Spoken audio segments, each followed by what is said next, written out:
was when if I have to say no, truth of the matter is I'm probably going to take my ball and go build a court. Right. That's normally what happened when they wouldn't let me on the stages very early on, and they wouldn't allow me, or they would. And here's the funny thing: they'll pay you in drink tickets. Yeah. Mm-hmm. And then when you are a bigger name, but you're an alcoholic, they don't understand why. Yeah. Well, this is how you paid me, right? And now I'm drinking. Y'all didn't have no money, but you gave me some wings and made drinks. Sure that I stayed lit. And now I'm falling over. Now you fat with the diabetes. Right. Right. Now I got high blood pressure and alcoholism. Right. But what happened was I was maybe 2 years in, and they weren't letting me on those stages. And the reason, let me be very clear, especially to the comics that are out now, the reason they weren't letting me on those stages, because back then, stages had to be earned. They were not given.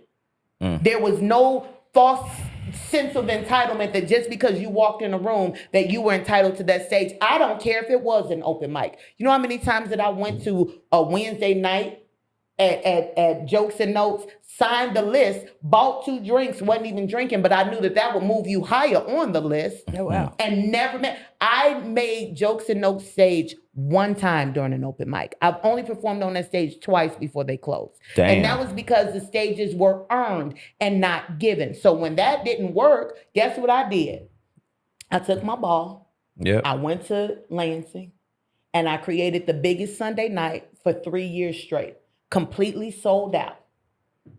What spot was that, Corey? That was So What Sundays at Tilly's. Yeah, Tilly's. Okay. Oh, that was you? Yeah. Okay. Yeah.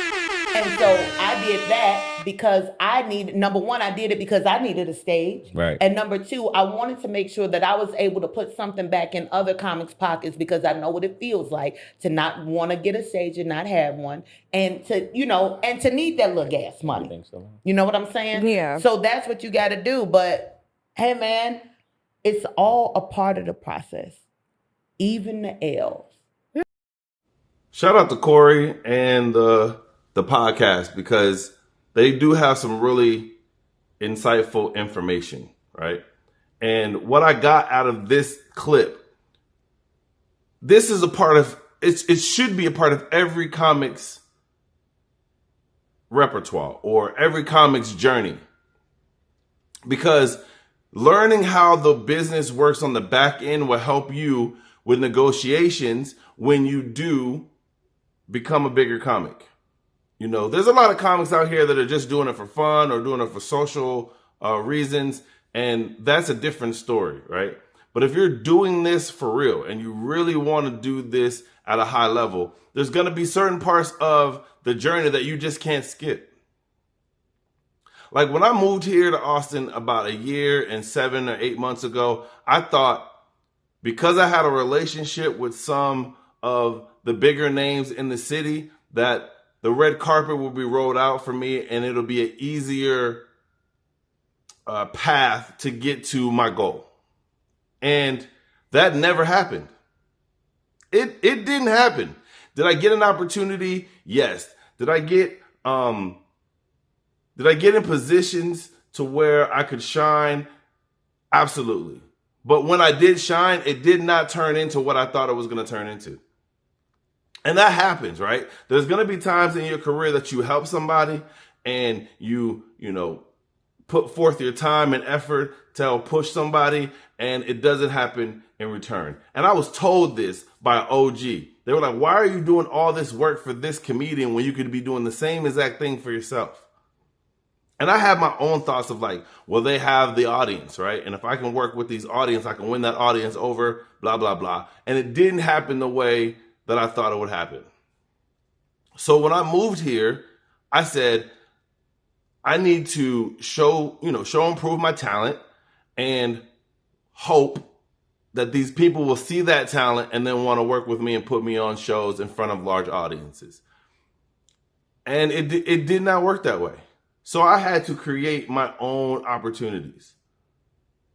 So with Corey saying sometimes you got to take your ball and build your own court, that should be something that every comic has to go through.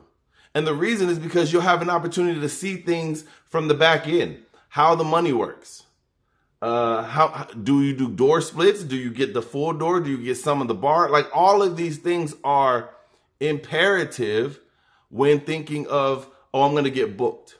Now I have to put them, like I had a comedian, an older comedian ask me, how many seats does it fill? How much is the renting of the building? Because then they were able to calculate their fee. But you won't know that unless you've been on that side before. I moved here and right away I was like, I need a room. I need to get a room. I need to because I love helping out other comics. I understand how difficult it is for comics to get stage time, especially if you're not in the group or if you're not in the if you're just not part of the scene yet. Because the scene, a lot of places, they're very welcoming, but not always, right? Sometimes they're like, we have enough people in our circle. Thank you, but no thank you. Like we're gonna book our friends, we're gonna book our friends' friends, and that's pretty much as far as it's gonna go. And if that's how they operate, then that's how they operate. But you can't sit there and complain about it. You got to create your own platforms. You got to create your own stages. So I said, I'm going to move here. I'm going to create my own stage. I'm going to create the opportunity for black and brown comedians because it seems so whitewashed here in Austin. And let's see where it goes. And at first it started off a little slow and slowly started to build up, right? Until it died out. Was I selling out every night? No. But was I doing 30, 40 people, 50 people? Absolutely.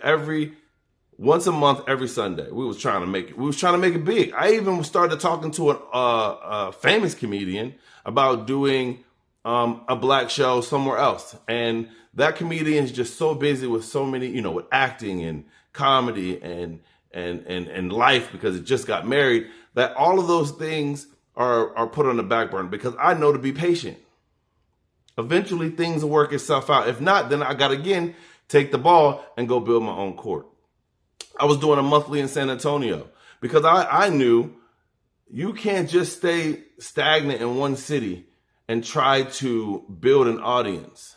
So I was able to get 2 monthly shows and work those 2 monthly shows. Then I was working in Killeen, so I had 3 different comedy clubs in 3 different cities that I was working at. And it was because I wasn't getting the stage time in Austin. I'm still not getting the stage time that I would like in Austin, but I've learned that stage time is stage time no matter where it is. And if they are going to be late to the game, let them be late to the game. But at least you know the business.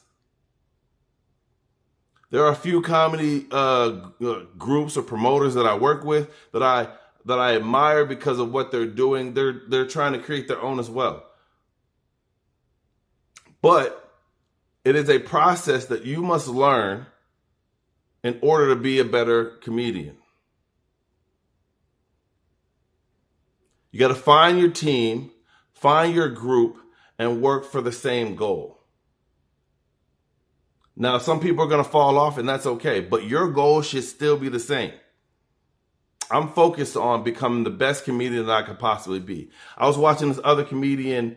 We were sitting at the creek in the cave, and we were sitting around talking, and he was like, yeah, man, I get really down when I do an audition that I don't get the job. And I was like, damn, I want to be doing auditions. And now you realize that some things that some people do, they don't even realize that other people wish they could do those things. But it's out of the, only in your lens. So if you're not getting the stage time that you need, build your own stage. If you don't know how to do that, find those that know how to do it and ask the proper questions. It's not that hard. Shout out to Correy, man, because I heard about some of her story from her own mouth and how she got, with Monique. And that's kind of what I do. I don't have a problem with messaging out people and talking to people and getting opportunities. So she's one of my favorite female comics in the game right now. I'm going to do a video about my top female comics, but that's on another day. Follow, like, comment, subscribe, all of the above. Shout out to the podcast for the clip. I'll put the description to them in the description, and I'll holla at y'all on the next one.